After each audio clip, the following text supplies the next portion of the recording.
Dinosaurs അതുപോലെ മാമത്തുകൾ പോലുള്ള ജീവികൾ നമ്മുടെ ഭൂമിയിൽ നിന്ന് വംശനാശം സംഭവിച്ച് ഇല്ലാതായതുപോലെ ഫ്യൂച്ചറിൽ നമ്മുടെ പുരുഷന്മാരും വംശനാശം ഭീഷണി നേരിടുമെന്നാണ് റിസർച്ചേഴ്സ് പറയുന്നത്. പുരുഷന്മാരുടെ ശരീരത്തിൽ XY എന്നീ 2 ക്രോമസോംസ് ഉണ്ട്. അതുപോലെ സ്ത്രീകളുടെ ശരീരത്തിൽ XX എന്ന 2 ക്രോമസോമുകളാണ് ഉള്ളത്. പുരുഷന്റെ Y ക്രോമസോം സ്ത്രീയുടെ X ക്രോമസോമുമായി ചേരുമ്പോൾ ഒരു ആൺകുഞ്ഞ് ജനിക്കുന്നു. അതുപോലെ പുരുഷന്റെ X ക്രോമസോമും സ്ത്രീയുടെ X ക്രോമസോമും കൂടി ചേരുമ്പോൾ ഒരു പെൺകുഞ്ഞ് ജനിക്കുന്നു.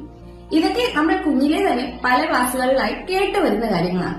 ഇത്രയും വർഷം ഈ 2 ക്രോമസോമുകളും സെയിം അളവിലാണ് നിലനിന്നിരുന്നത്. എന്നാൽ റീസെന്റ് റിസർച്ചേഴ്സ് കണ്ടുപിടിച്ചിരിക്കുന്നത് Y ക്രോമസോം X ക്രോമസോമിനേക്കാൾ 97% കുറഞ്ഞിരിക്കുന്നു എന്നാണ്. അതുപോലെ Y ക്രോമസോമിൽ 1400 ജീൻസ് ഉണ്ടായിരുന്നെങ്കിൽ ഇപ്പോൾ 50 തൊട്ട് 60 ജീൻസ്